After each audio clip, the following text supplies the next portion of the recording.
तो आज की कक्षा के अंदर हम सीखेंगे कि मानव विकास सूचकांक क्या है और इसके स्तंभ कौन कौन से हैं और मानव विकास सूचकांक का मापन कैसे किया जाता है और एनसीईआरटी हमारी क्या कहती है कि कौन कौन से देश उच्चतम मानव विकास वाले होते हैं और निम्नतम मानव विकास वाले देश कौन कौन से हैं।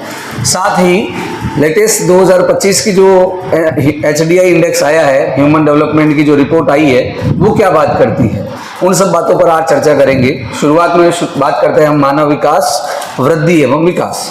हमने बात कर ली थी कि वृद्धि का तात्पर्य होता है कि किसी भी वस्तु में मात्रात्मक परिवर्तन, है ना, किसी भी वस्तु के अंदर मात्रात्मक परिवर्तन क्या कहलाता है, वृद्धि कहलाती है। वहीं उसके गुणों में परिवर्तन विकास कहलाता है ना। उदाहरण के लिए हम बात करें मानव विकास या मानव के परिप्रेक्ष्य में देखें तो मानव किसी शहर की जनसंख्या 1 लाख से 2 लाख हुई तो हम कह सकते हैं उस शहर की वृद्धि हुई है। क्या कह सकते हैं, उसकी वृद्धि हुई है, विकास नहीं। यदि उस शहर में 1 लाख लोग जब रहते थे तब जैसी मानवीय दशाएं थी, जैसी चिकित्सकीय दशाएं थी, जैसी आवास की दशाएं थी, जैसी स्वच्छता की दशाएं थी, वैसी की वैसी ही दशाएं सेम 2 लाख जनसंख्या होने पर भी उतनी की उतनी ही रहती हैं। तो हम कह सकते हैं उस शहर की वृद्धि हुई है, विकास नहीं हुआ है।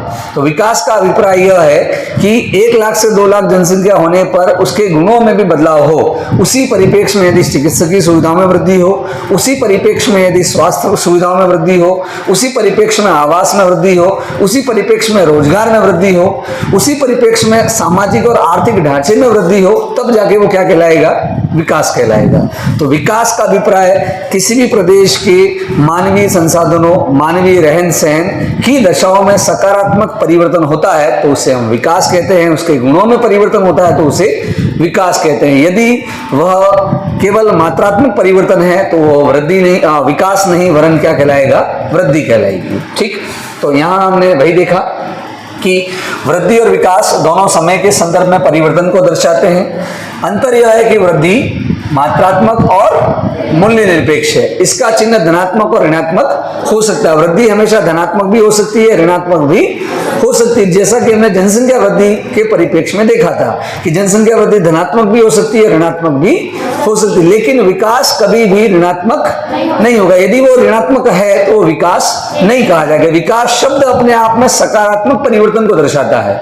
कहीं पर भी हमने विकास शब्द काम में लिया, इसका अभिप्राय क्या है कि वहां पर पहले की दशाओं में सकारात्मक परिवर्तन हुआ है तो वो विकास है। तो वृद्धि जो है वो मात्रात्मक और मूल्य निरपेक्ष है और इसका चिन्ह धनात्मक और ऋणात्मक हो सकता है। इसका अर्थ यह है कि परिवर्तन धनात्मक अथवा ऋणात्मक हो सकता है। विकास का अर्थ गुणात्मक परिवर्तन है जो मूल्य सापेक्ष होता है। विकास हमेशा मूल्य सापेक्ष होगा, वृद्धि हमेशा मूल्य निरपेक्ष होगी। ठीक, इसका अर्थ है विकास तब तक नहीं हो सकता जब तक वर्तमान दशाओं में वृद्धि नहीं हो। विकास उस समय होता है जब सकारात्मक वृद्धि होती है ना। एक तरह से वृद्धि संक्षिप्त रूप है, विकास वृहद रूप है। वृद्धि को विकास में शामिल किया जा सकता है लेकिन विकास को वृद्धि में शामिल नहीं किया जा सकता है। यहां पर देखिए दोनों में कुछ तुलनाएं दे रखी हैं। एक तरफ वृद्धि है, दूसरी तरफ विकास है। वृद्धि आकार और भार में परिवर्तन शामिल है जबकि विकास में समस्त परिवर्तन शामिल है। आकार भार तो आएगा, साथ ही उसके गुणों में परिवर्तन भी विकास के अंदर शामिल कर लिया जाता है। वृद्धि कंटिन्यू प्रक्रिया नहीं है, एक समय के बाद वृद्धि रुक जाती है, एक समय के बाद वृद्धि, जबकि विकास सतत प्रक्रिया है। विकास कभी समाप्त नहीं होता है, कंटिन्यूसली चलता है। वृद्धि मात्रात्मक होती है जबकि विकास मात्रात्मक गुणात्मक दोनों होता है, लेकिन विशेष बल किस पर देते हैं, गुणात्मक परिवर्तन पे। तो वृद्धि और विकास में अंतर क्या है ये समझ लिया। अब हम सामान्य भाषा में समझते हैं मानव विकास से क्या अभिप्राय है। तो मानव विकास का मतलब यह है कि किसी प्रदेश में लोगों के जीवन जीने की दशाओं में सकारात्मक परिवर्तन होना। यदि किसी प्रदेश में लोग बेहतर तरीके से, अच्छे तरीके से जीवन यापन कर रहे हैं तो हम कह सकते हैं वहां पर मानव निवास या मानव जो प्रजाति है वो विकसित तरीके से, अच्छे तरीके से जीवन यापन कर रही है। तो वृद्धि का अभिप्राय है मानव के जीने की दशाओं में सकारात्मक बदलाव, उसे ही क्या कहते हैं, विकास कहते हैं। अब बात करते हैं कि इसका मेजरमेंट कैसे किया जाए या इसकी बात सबसे पहले किसने की थी। तो मानव विकास की जो अवधारणा है वो भूगोल में बहुत पुरानी है। लगभग 1990 के दशक में 2 भूगोलवेता थे, 2 अर्थशास्त्री थे। इन दोनों अर्थशास्त्रियों ने मानव विकास की अवधारणा और इसके संदर्भ में जो विचारधारा है वो प्रस्तुत की थी। तो सबसे पहले 90 के दशक में 1990 के दशक में एक पाकिस्तानी अर्थशास्त्री जिनका नाम है प्रोफेसर महबूब उलहक और एक भारतीय अर्थशास्त्री जिनका नाम है अमर्त्य सेन, दोनों ने मिलकर मानव विकास की अवधारणा को दिया था। कब दिया था? 1990 में। तो इस तरह से हम कह सकते हैं मानव विकास की जो अवधारणा है वो 1990 के दशक से क्या होती है, प्रारंभ होती है। इसकी शुरुआत 1990 के दशक से होती है। ठीक, तो इसको देने वाले प्रोफेसर महबूब उलहक और एक भारतीय अर्थशास्त्री अमर्त्य सेन, इन दोनों ने मिलकर मानव विकास क्या होता है, इसकी क्या परिभाषाएं हो सकती हैं और इसकी तुलना विश्व के संदर्भ में कैसे की जाए, कैसे हम विश्व में मानव विकास को माप सकते हैं, उस पर बात की थी। देखिए, वृद्धि को मापना आसान होता है, विकास को मापना आसान नहीं है ना। कि कोई चीज, जैसे कि मैं बता रहा था, कोई किताब है तो इस किताब की लंबाई चौड़ाई को हम नाप सकते हैं, है ना, कि ये इतने सेंटीमीटर लंबी है, इतने सेंटीमीटर चौड़ी है, तो ये क्या हुआ, वृद्धि हुई। तो वृद्धि को आसानी से नाप सकते हैं, लेकिन इसका विकास ही नहीं नापेंगे तो हमें इसको पूरा पढ़ना पड़ेगा।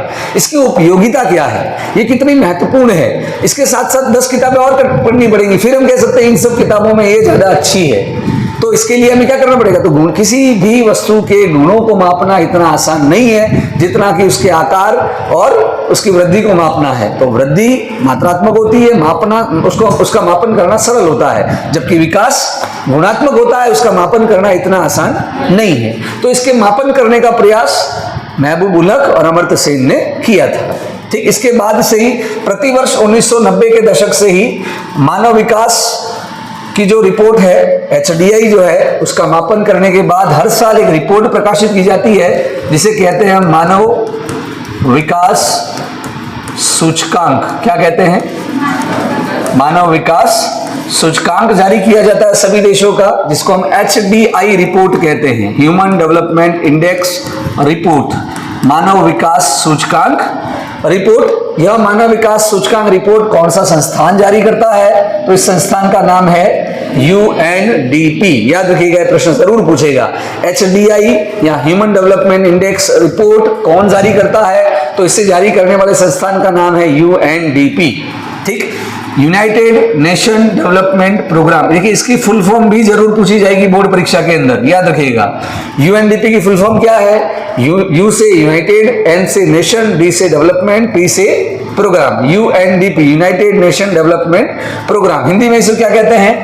संयुक्त राष्ट्र विकास कार्यक्रम। एक तरह से UNDP जो है यह संयुक्त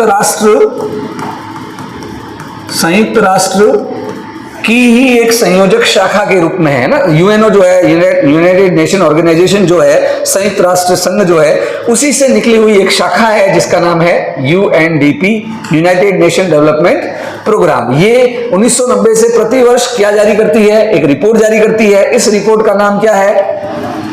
HDI report, human development index report. इस रिपोर्ट के अंदर विश्व के सभी देशों की तुलनाएं की जाती हैं कि कौन से देश में मानव विकास की संभावनाएं, मानव विकास की दशाएं अच्छी हैं, कहां पर मानव गुणवत्ता युक्त जीवन जी रहा है, वो देश नंबर 1 पर होगा।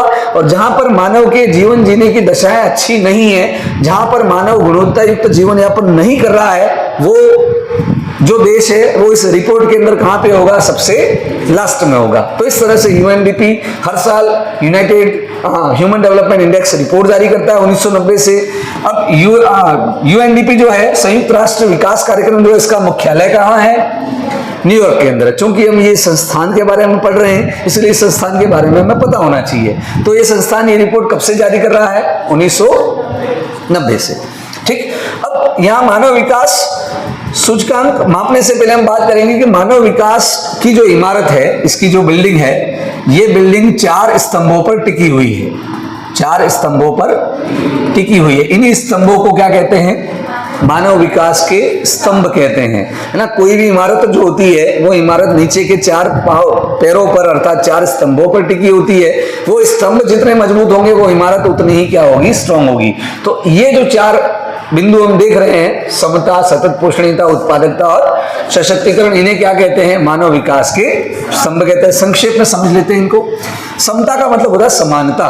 क्या अर्थ होता है? समानता। कि किसी देश के अंदर नागरिकों के साथ धर्म के आधार पे, जाति के आधार पे, लिंग के आधार पे, प्रजाति के आधार पे यदि असमान व्यवहार किया जाएगा तो जिस धर्म, जाति, लिंग या प्रजाति के साथ असमान व्यवहार होगा वो क्या हो जाएगी? पिछड़ जाएगी, है ना। तो इसलिए ये जो स्तंभ है वो यह बात करता है कि किसी भी देश के अंदर धर्म, जाति, लिंग, प्रजाति के आधार पर नागरिकों के साथ कभी भी भेदभाव नहीं होना चाहिए। उनको समान अवसर उपलब्ध होने चाहिए। यदि उनको समान अवसर उपलब्ध होंगे तो वे विकास के पथ पे आगे बढ़ेंगे, अपने जीवन को और ज्यादा गुणवत्ता युक्त कर पाएंगे। तो समता का अभिप्राय यह हुआ कि धर्म, जाति, लिंग और प्रजाति के आधार पर नागरिकों के साथ समान व्यवहार किया जाए। जिन देशों में इस तरह की समानताएं मिलती हैं उन देशों में मानव विकास बेहतर होगा, ऐसा माना जाता है। ये पहला स्तंभ है। दूसरा स्तंभ किसकी बात करता है? सतत पोषणीयता या कंटिन्यूसली निर्वहनता पर, कि जो अवसर आज मिल रहे हैं वे अवसर भविष्य में भी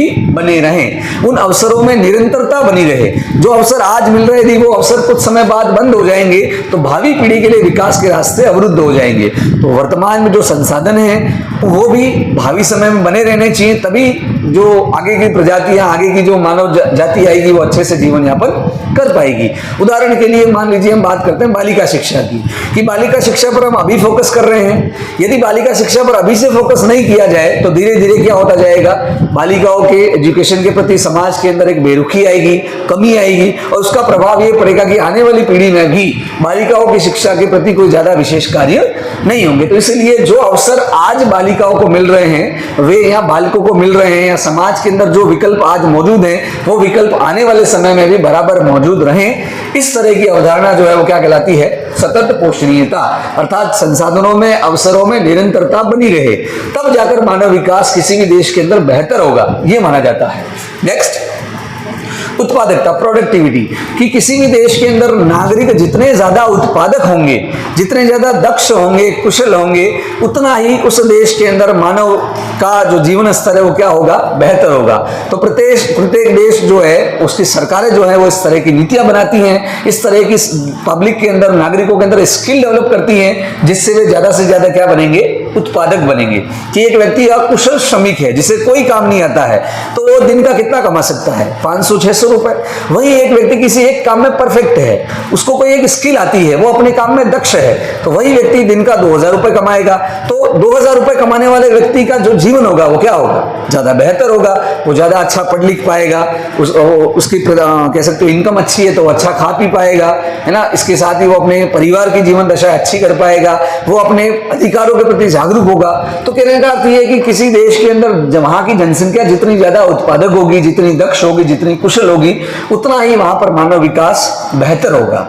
ठीक। और नेक्स्ट चौथा बिंदु है जो बात करता है सशक्तिकरण की, कि किसी देश के अंदर नागरिक जितने ज्यादा सशक्त होंगे उतना ही वो अपने अधिकारों के प्रति ज्यादा जागरूक होंगे, उतना ही वो अपने जीवन को बेहतर बना सकते हैं। तो सशक्तिकरण भी सरकार द्वारा किया जाने वाला एक प्रमुख प्रयास है।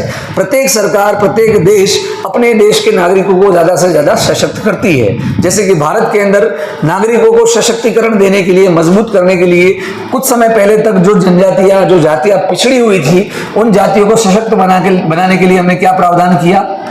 आरक्षण का प्रावधान किया।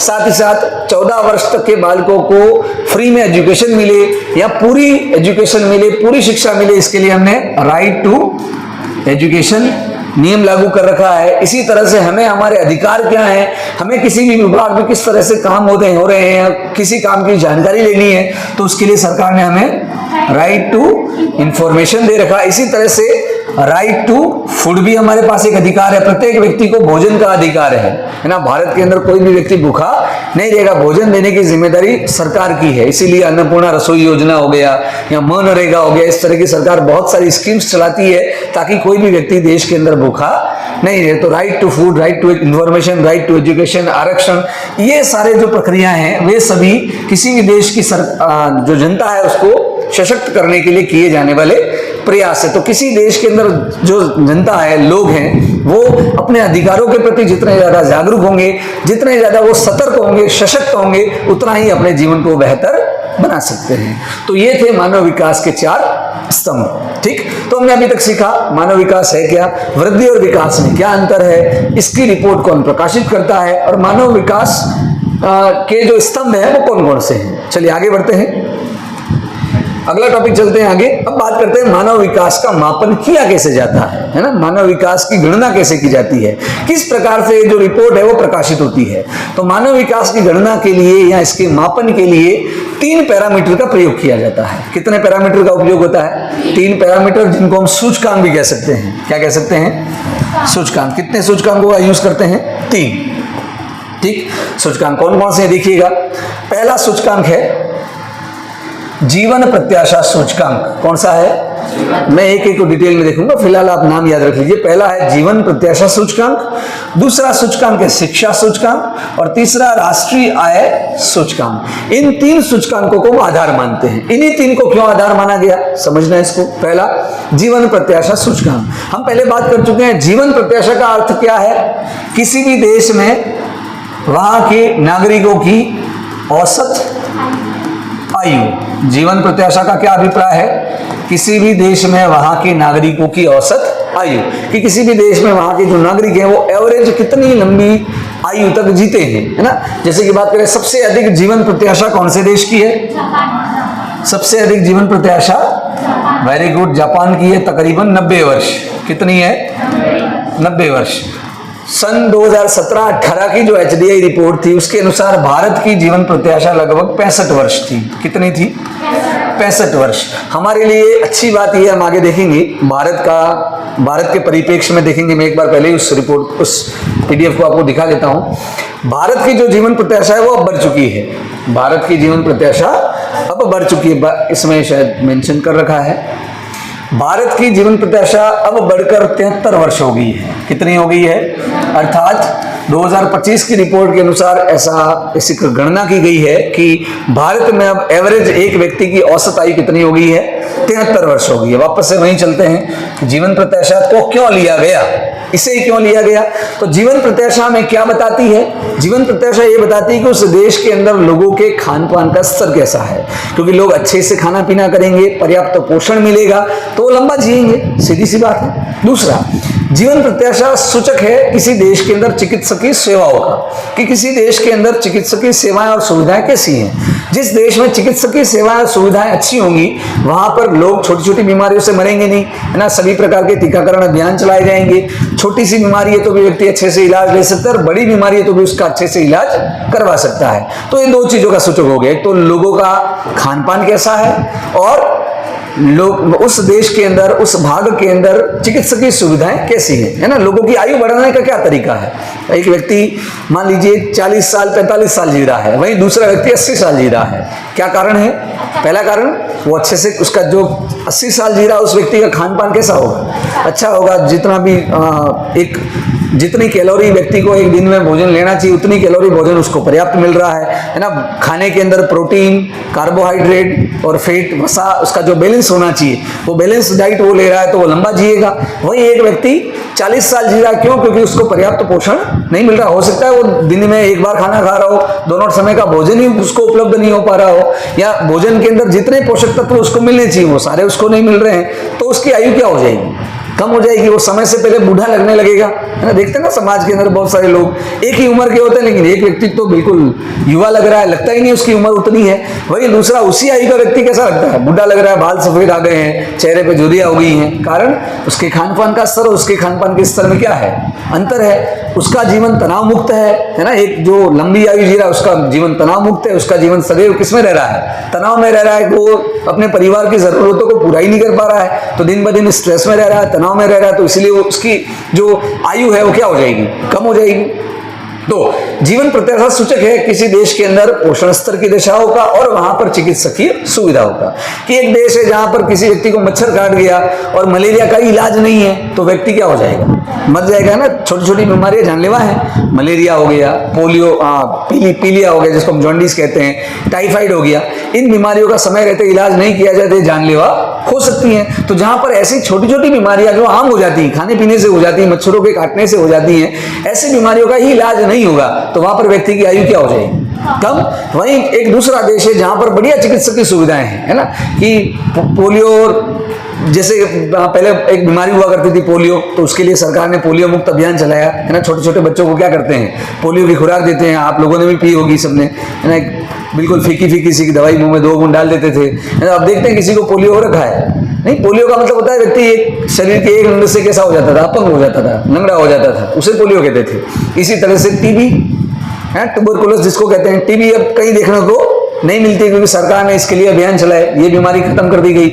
इसी तरह से सरकार स्वच्छता पर ज्यादा फोकस कर रही है ना। प्रत्येक घर के अंदर पहले लोग खुले में शौच करने जाते थे, अब प्रत्येक घर के अंदर क्या कर दिया है, हर घर के अंदर सरकार ने सब्सिडी देकर वॉशरूम बना दिए हैं, है ना, शौचालय बना दिए हैं। तो उसकी वजह से सभी पूरा भारत जो है एक तरह से खुले में शौच मुक्त हो गया है। तो इन स्वच्छताओं की वजह से जो टाइफाइड, पीलिया, है ना, मलेरिया जैसी बीमारियां थी वो सारी क्या होगी, नहीं के बराबर होती हैं, है ना। आप में से बहुत कम बच्चों को टाइफाइड या पीलिया हुआ होगा, है ना।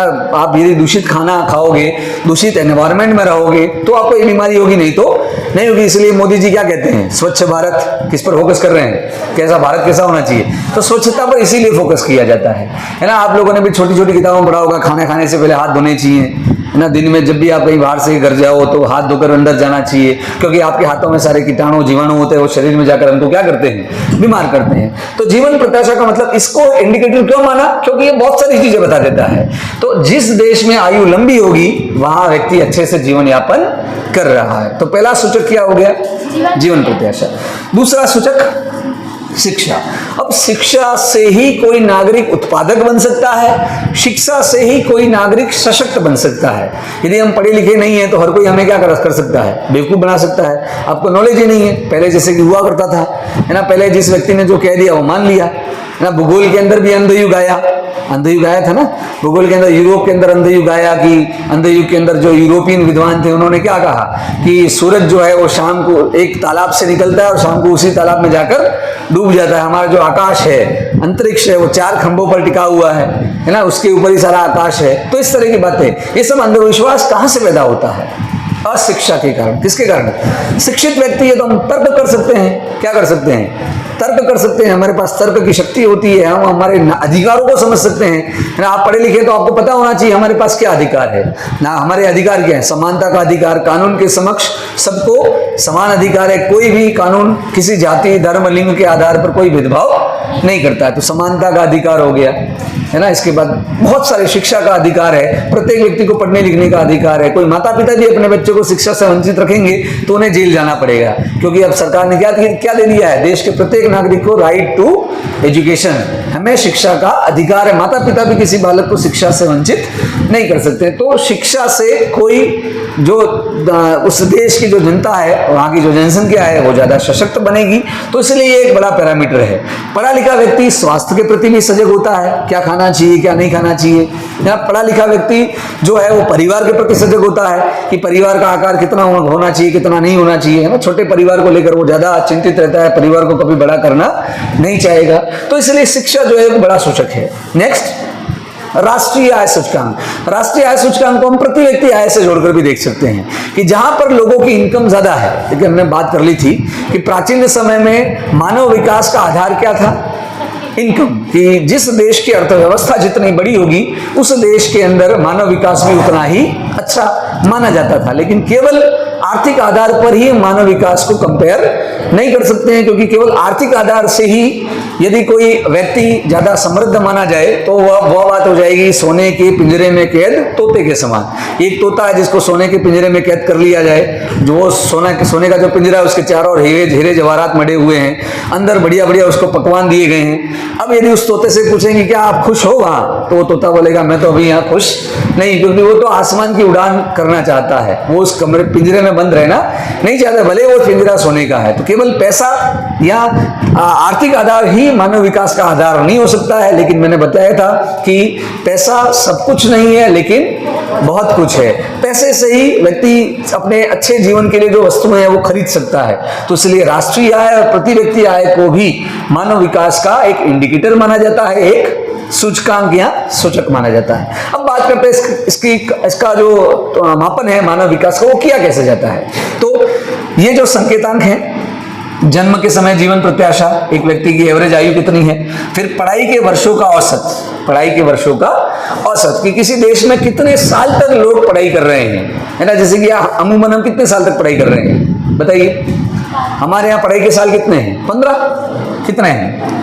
15 क्या पहले 15 थे? प्रत्येक व्यक्ति 15 साल तक पढ़ता था। आप 15 साल तक पढ़ते हैं ना। नर्सरी, LKG, HKG और 12 साल ये, या नर्सरी, LKG, HKG को हटा दीजिए, पहली से गिन ले, पहली से 12 साल और 3 साल BA, ये डिग्रियां तो सब लोग करते हैं। तो 15 वर्ष तक हम क्या करते हैं? स्कूल जाते हैं। क्या करते हैं? स्कूल जाते हैं। तो पढ़ाई के वर्षों की या दिनों की संख्या कितनी है? कोई देश है जहां पर 15 साल है, कोई देश है वहां की आम जनसंख्या जो लोग हैं वो 18 साल तक पढ़ाई कर रहे हैं। कितने साल तक पढ़ाई कर रहे हैं? 17 या 18 साल तक, अर्थात वो ग्रेजुएशन और ग्रेजुएशन के बाद पोस्ट ग्रेजुएशन और कर रहे हैं। तो पढ़ाई के वर्षों के का औसत कितना है?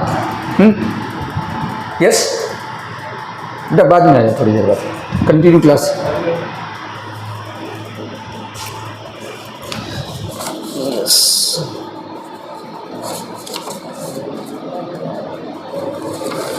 चलिए, तो पढ़ाई के दिनों की संख्या कितनी है? यदि आज से 20 साल पहले चले जाएं तो आज से 20 साल पहले पढ़ाई के दिनों की संख्या, पढ़ाई के वर्षों का जो औसत था वो 12 साल 15 साल था क्या?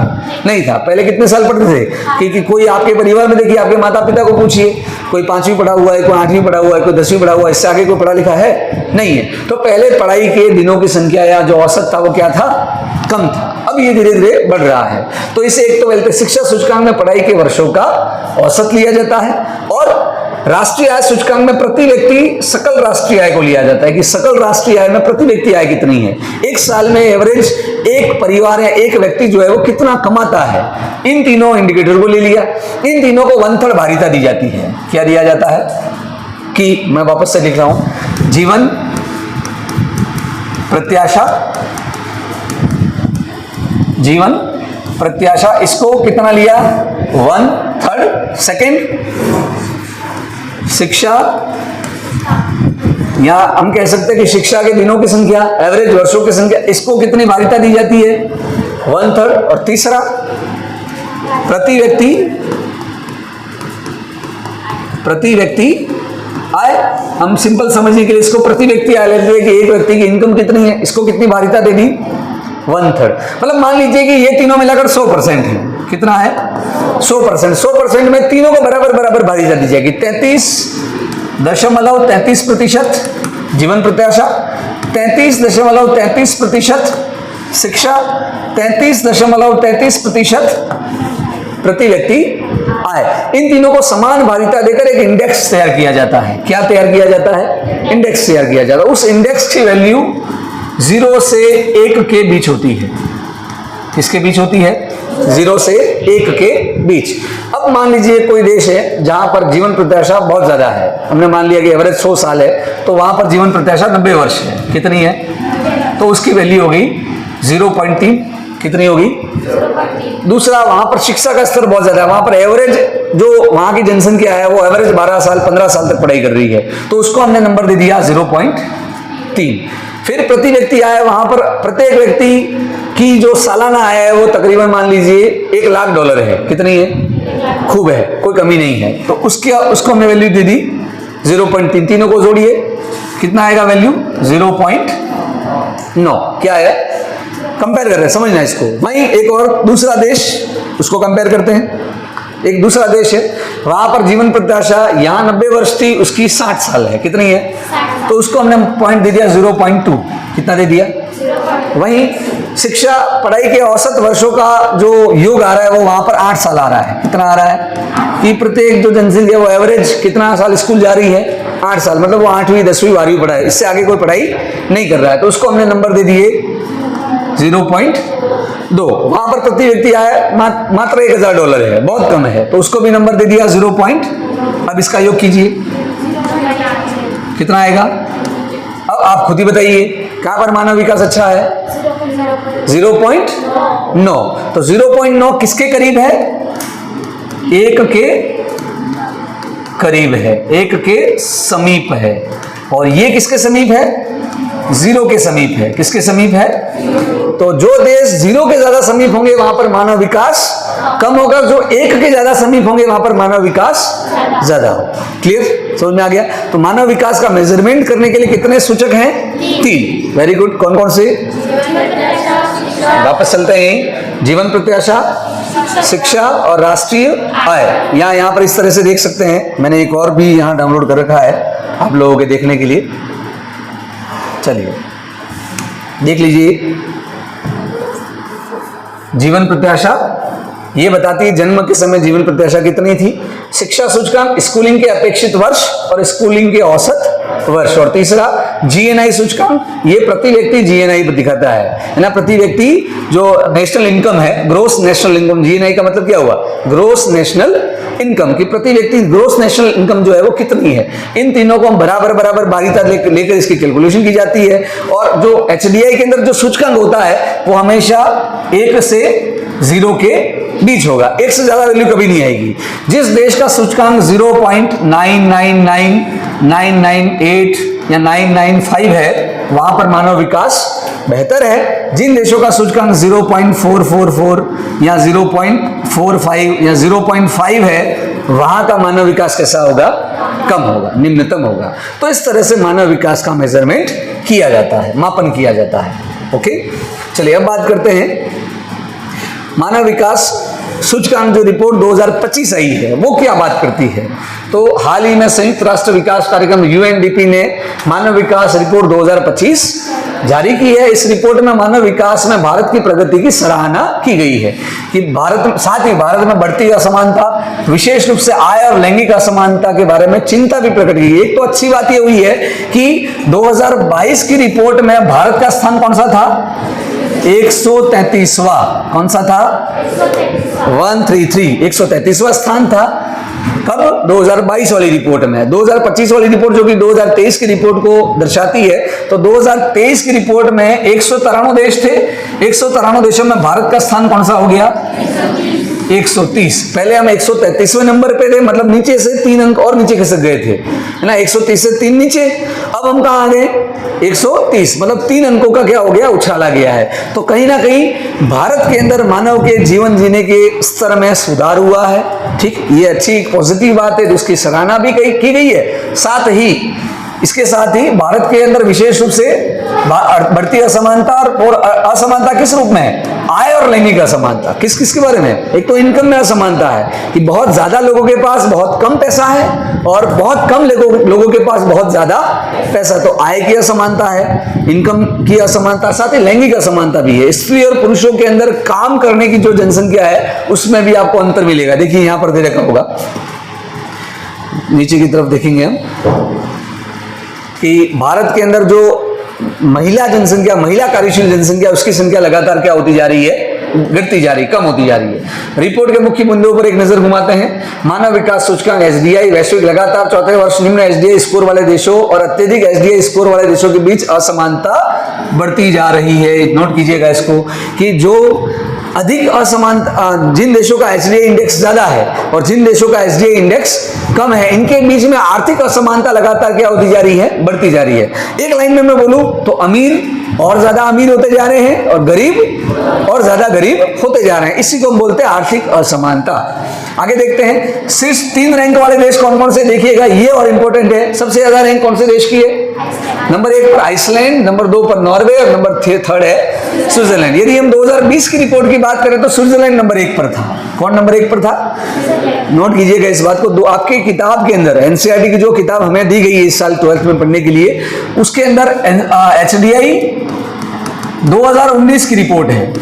ये तो मैं आपको लेटेस्ट आंकड़े हैं क्योंकि इसमें बहुत सारे बालक ऐसे हैं जो आगे यूपीएससी की तैयारी करना चाहते हैं, उनके लिए इंपॉर्टेंट है, इसलिए मैं इस पर बात कर रहा हूं। मैं 19 वाली रिपोर्ट पे ज्यादा फोकस करूंगा क्योंकि हमें एग्जाम जो देना है वो कौन सी रिपोर्ट से देना है? 19 वाली रिपोर्ट से देना है। तो 2019 की रिपोर्ट में टॉप पे कौन है? Sorry, Norway. कौन है? 2019 की रिपोर्ट में टॉप पर नॉर्वे है। इसके बाद 20 वाली जो रिपोर्ट है उसमें टॉप पर कौन आ गया था? स्विट्जरलैंड आ गया। तो अभी टॉप पर कौन है? आइसलैंड है। कौन है? तो ये सारे ही सारे देश आकार में छोटे हैं। कैसे हैं? तो जिन देशों के अंदर हम एक संक्षेप रूप में यह कह सकते हैं कि जिन देशों का क्षेत्रफल कम है, जिन देशों के अंदर जनसंख्या कम है, उन देशों में मानव विकास बेहतर है। तो कहीं ना कहीं जनसंख्या और मानव विकास का भी आपस में रिलेशन है कि जिन देशों के अंदर जनसंख्या ज्यादा है वहां पर मानव विकास का स्तर निम्नतम है, जिन देशों के अंदर जनसंख्या कम है वहां पर मानव विकास बेहतर मिलता है। कारण बढ़ती जनसंख्या सभी समस्याओं का कारण है। हम पहले भी बात कर चुके हैं कि अधिक जनसंख्या या बहुत ज्यादा जनसंख्या जो है वो किसी भी देश में बहुत सारी समस्याओं को जन्म देती है। उतना ही अधिक आपको पोषण का स्तर उपलब्ध कराना पड़ेगा। अधिक जनसंख्या तो परिवार का आकार भी बड़ा है, तो कहीं ना कहीं खान पान की दशा निम्न हो जाएंगी। उतनी चिकित्सकीय सुविधा उपलब्ध कराना, उतनी सामाजिक सुरक्षा उपलब्ध कराना प्रत्येक देश के लिए चैलेंज होता है। तो सबसे टॉप पे अभी 2025 की रिपोर्ट में कौन है? आइसलैंड। और 19 की रिपोर्ट में कौन था? नॉर्वे था। ठीक। वर्ष 2022 में एचडीआई भारत 133 पर था, अब कितने में आ गया है? 193 देशों में 130 पे आ गया है। 2022 में भारत का एचडीआई मान 0.676 था, जो 2023 में बढ़ा है। कितना हो गया? 0.685 हो गया है। कितना हो गया है? 0.685। इस वजह से भारत मध्यम मानव विकास की श्रेणी में शामिल हो गया है। याद रखिएगा, अब भारत कौन सी कैटेगरी में शामिल हो गया है? मध्यम मानव विकास। टोटल 4 कैटेगरी हैं, आगे देखेंगे मानव विकास की कितनी कैटेगरी हैं। इस इंडेक्स के आधार पर विश्व के 193 देशों को 4 कैटेगरी में बांटा गया। अति उच्च मानव विकास, उच्च मानव विकास, मध्यम मानव विकास और निम्न मानव विकास। तो भारत किसमें आ गया? मध्यम मानव विकास वाले में। और उच्च मानव विकास सीमा के करीब पहुंच गया है, अर्थात जिन देशों की वैल्यू 0.700 होती है या इससे ज्यादा होती है वो कौन से कहलाते हैं? मानव विकास वहां पर कैसा है? उच्च है। तो भारत इसके पास आ गया क्योंकि हमारी वैल्यू कितनी होगी? 0.685 होगी। 1990 के बाद भारत का एचडीआई मान 53% से अधिक बढ़ा है, जो कि वैश्विक और दक्षिणी एशियाई औसत से ज्यादा है। साउथ एशिया के अंदर जितने भी देश हैं उनमें जितनी ग्रोथ हुई है उनमें सबसे ज्यादा कहां हुई है? भारत में हुई है। तो 1990 के बाद से एचडीआई मान में कितनी वृद्धि हुई है? 53%, आधे से ज्यादा। तो हम कह सकते हैं कि 1990 के पहले भारत का एचडीआई सूचकांक जो आज 0.685 है वो 0.3 के करीब था। किसके करीब था? तभी तो 53% ग्रोथ हुई। तो 53% वृद्धि के साथ भारत दक्षिणी एशियाई देशों के एवरेज से क्या हो गया है? आगे निकल गया है। असमानता, असमायोजित मानव विकास सूचकांक। भारत में व्यापक असमानता के कारण मानव विकास में 30.7% की हानि देखी गई है। भारत की सबसे 40% आबादी के पास कुल आय का कितना भाग है? 20%। वहीं सबसे अमीर 10% के पास देश का 25% भाग है। तो मतलब अमीरों के पास बहुत कम जनसंख्या के पास बहुत ज्यादा पैसा है और बहुत ज्यादा लोगों के पास बहुत कम पैसा है। तो एक तरह से भारत में आर्थिक और लैंगिक असमानता चिंता का विषय अभी भी बनी हुई है। अभी भी लैंगिक असमानता फैली हुई है और आर्थिक असमानता तो बहुत ज्यादा है। शहरों में जाएंगे, एक व्यक्ति साइकिल पर चल रहा है या पैदल चल रहा है, वही एक व्यक्ति 1 करोड़ की 2 करोड़ की कार में घूम रहा है। तो आर्थिक असमानता बहुत ज्यादा है। अमीर बहुत अमीर है, गरीब बहुत गरीब है। ठीक। अब बात करते हैं एचडीआई 2019 की। किसकी बात करेंगे? एचडीआई 2019 क्या कहता है?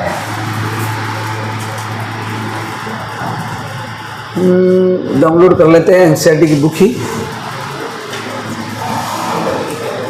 किताब देना बेटा। इस पार्ट को पूरा करेंगे आज।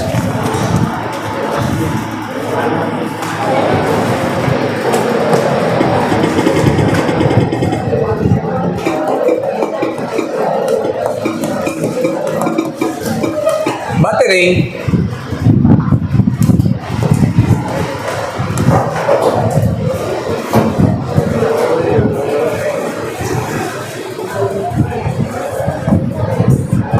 आप लोग भी घर पे पीडीएफ मोबाइल के अंदर भी डाउनलोड कर सकते हैं ना, फ्री में मिलती है। एनसीईआरटी की जो किताबें हैं वो एनसीईआरटी की साइट पे आप फ्री में डाउनलोड कर सकते हो। ज्योग्राफी बुक है हमारी, मानव भूगोल के मूल सिद्धांत। हमें ये डाउनलोड करना है इसका।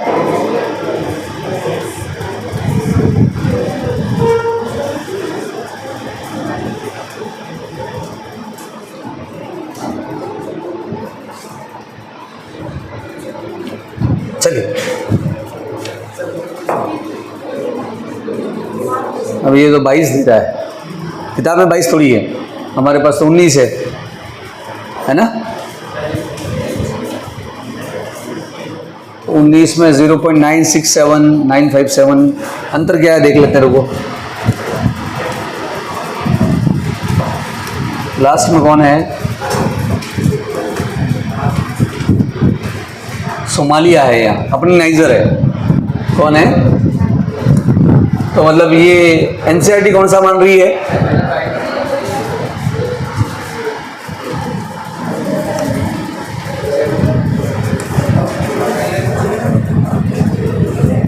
ये बड़ा कंफ्यूजन है, ये बड़ा कंफ्यूजन है आपके एग्जाम में भी। अब वो डिपेंड करता है कि एग्जामिनर जो पेपर बना रहा है ना, वो कौन सी किताब से बना रहा है। यदि इस किताब से बनाएगा तो 19 है, यदि उसने एनसीईआरटी की ले ली, साइड से डाउनलोड कर ली, तो कौन सा है? 22 है। 22 में नाम बदल गए, नंबर 1 पर तो नॉर्वे है, लास्ट में कौन था? सोमालिया था। हमारी किताब में क्या दे रखा है? नाइजीरिया है, नाइजर जिसको कहते हैं। ये बड़ा अंतर है।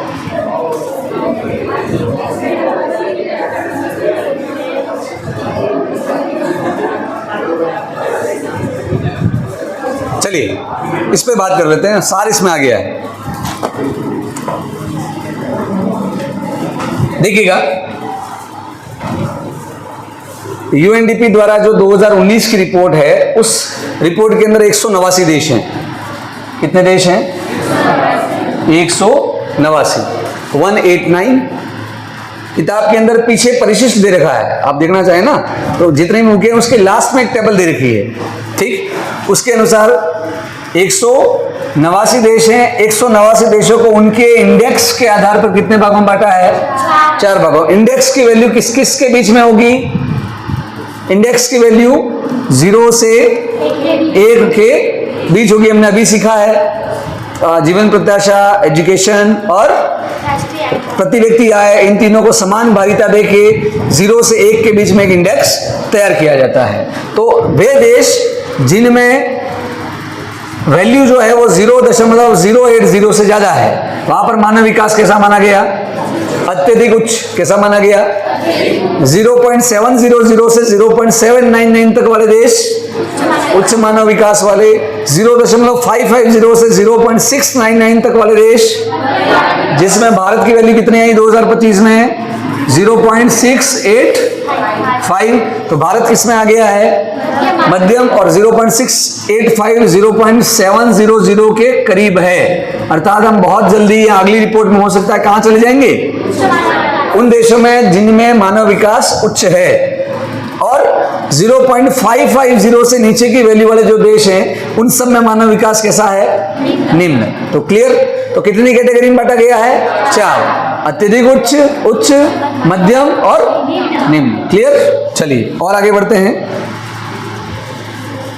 एचडीआई 2019 में, वापस से आगे बात, एचडीआई 2019 में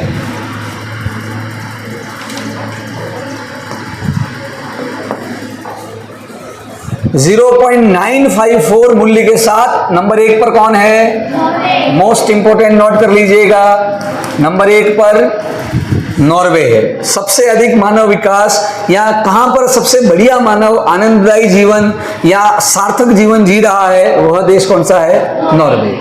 इसके पश्चात नंबर 2 पर स्विट्जरलैंड, फिर आयरलैंड, फिर जर्मनी और फिर हांगकांग आते हैं। कौन आता है? इतना सारा याद नहीं रहे तो नंबर 1 तो जरूर याद रखना है बोर्ड परीक्षा के हिसाब से। नंबर 1 पर कौन है? नॉर्वे है। एचडीआई 2019 में सबसे निचले स्थान पर, मतलब 189 पर कौन सा देश है? नाइजर है। कौन सा देश है? इसकी वैल्यू कितनी है? 0.377। कितनी है? 0.377, अर्थात निम्न मानव विकास। कौन सा? तो यदि मैं 189 देशों की टेबल बनाऊं तो सबसे ऊपर कौन होगा? नॉर्वे नंबर 1 पर। और 189 पर कौन होगा? नाइजर होगा। कौन होगा? नाइजर अफ्रीका महाद्वीप के अंदर है, नॉर्वे यूरोप महाद्वीप में है। याद रहेगा, भूलोगे तो नहीं। एचडीआई 2019 में नंबर 1 पर कौन है? नॉर्वे। और लास्ट में कौन है? नाइजर। क्लियर? इसके बाद नाइजर से ऊपर कौन है उसकी बात करें तो इसके पश्चात सेंट्रल अफ्रीकन रिपब्लिक 0.381। इसके बाद चाड जिसको 4 गणराज्य कहते हैं वो, इसके बाद दक्षिणी सूडान है ना, ये 186वें नंबर पर आता है। क्लियर? तो सबसे ऊपर नॉर्वे, नॉर्वे के बाद नहीं, नॉर्वे के बाद स्विट्जरलैंड, फिर आयरलैंड। नीचे से देखेंगे तो नाइजर, नाइजर के बाद अब सेंट्रल अफ्रीकन रिपब्लिक, इसके बाद चाड, इसके बाद दक्षिणी सूडान। नीचे के 4 और ऊपर के 4 याद कर लीजिए। ठीक, तो ऊपर से मैं एक लिख लेता हूं टेबल बना के। नॉर्वे, नॉर्वे के बाद नंबर 2 स्विट्जरलैंड, नॉर्वे, स्विट्जरलैंड और आयरलैंड। बातें नहीं आपस में, नॉर्वे, स्विट्जरलैंड और आयरलैंड। ठीक, वहीं नीचे से देखें तो नीचे से नंबर 1 पर आएगा नाइजर, नाइजर के बाद central African Republic, African Republic और चाड गणराज्य।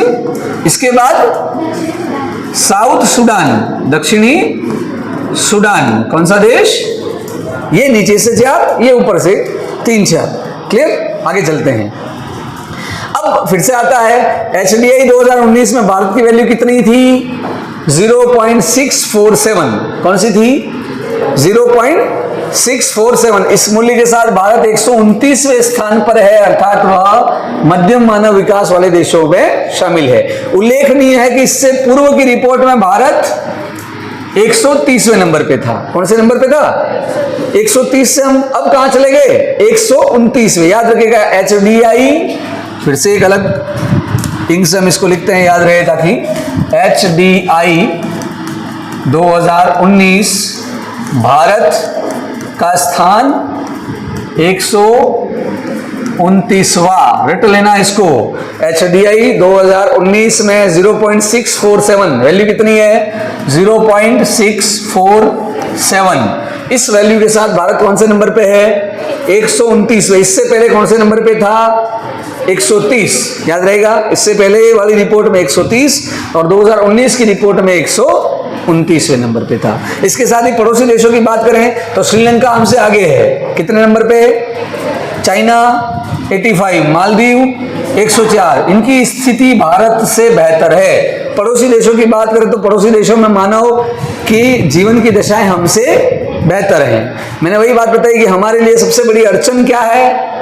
बड़ी जनसंख्या। सबसे बड़ी अड़चन क्या है? चलिए आगे बढ़ते हैं। भूटान 134, बांग्लादेश 135 और हमारा भाई पड़ोसी कौन से नंबर पे है?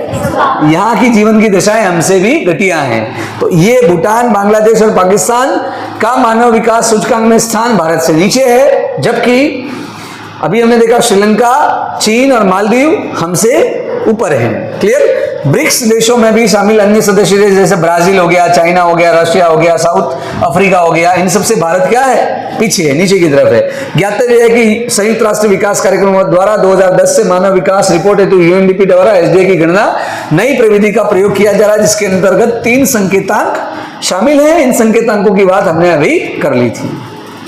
ओके, थोड़ा सा किताब का सार देख लेते हैं। क्या कहती है हमारी बुक?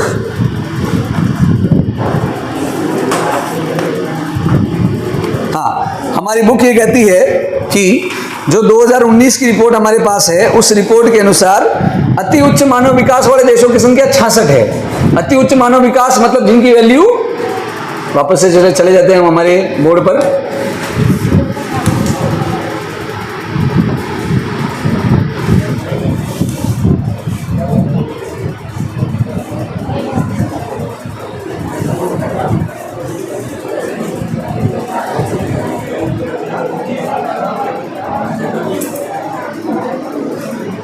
चलिए एक ब्लैंक पेज ले लेते हैं। 4 कैटेगरी है हमारे पास। कौन कौन सी? अति उच्च मानव विकास नंबर 2, उच्च मानव विकास नंबर 3, मध्यम मानव विकास और नंबर 4 निम्न मानव विकास। मानव विकास। क्लियर? टोटल देश कितने हैं? अभी बात करी 2019 की रिपोर्ट की, 100 89। इनमें से अति उच्च मानव विकास सूचकांक का इंडेक्स नंबर कितना होगा? 0.800 से ज्यादा। इससे ज्यादा वाले देश जो हैं वो HDI 2019 की रिपोर्ट में इन देशों की संख्या कितनी थी? 66 है। कितनी है? तो टोटल 189 देशों के अंदर 66 देश विश्व के अंदर ऐसे हैं जिनमें मानव विकास अति उच्च है, जिनकी वैल्यू 0.800 से ज्यादा है। नंबर 2, 0.799 से 0.700। कौन सा? 0.799 से 0.700। इनके अंदर देशों की संख्या 53 है। कितनी है? फिर मध्यम मानव विकास 0.699 से 0.550, 0.550। ऐसे देशों की संख्या 37 है। कितनी है? 37। निम्न मानव विकास वाले देश, निम्न मानव विकास की वैल्यू 0.549 से बिलो, इससे कम। इससे क्या? इससे कम वाले देश हैं, इनकी संख्या कितनी है? 33। तो हम कह सकते हैं कि विश्व के अंदर अधिकांश देश या 66 देश जो है वो किसमें आते हैं? अति उच्च। बहुत कम देश अर्थात 33 देश ऐसे हैं जिनका मानव विकास सूचकांक में स्कोर 0.549 से कम है, अर्थात वो निम्न कैटेगरी के अंदर आते हैं। ये हो गए 189 देशों की पूरी लिस्ट। क्लियर? सबसे नंबर 1 पर फिर से रिपीट कर रहा हूं, नॉर्वे, जरूर याद रखिएगा। और सबसे लास्ट 189 पर नाइजर। बहुत बढ़िया। और भारत का स्थान? भारत 129वें नंबर पर है, ठीक, अंक पर है। तो इस तरह से मानव विकास सूचकांक क्या है और इसकी अंतर्राष्ट्रीय गणनाएं कैसे की जाती हैं, 2025 की रिपोर्ट क्या कहती है और एनसीईआरटी 2019 की रिपोर्ट में क्या बात की जाती है। इस तरह से आज का हमारा ये टॉपिक समाप्त होता है।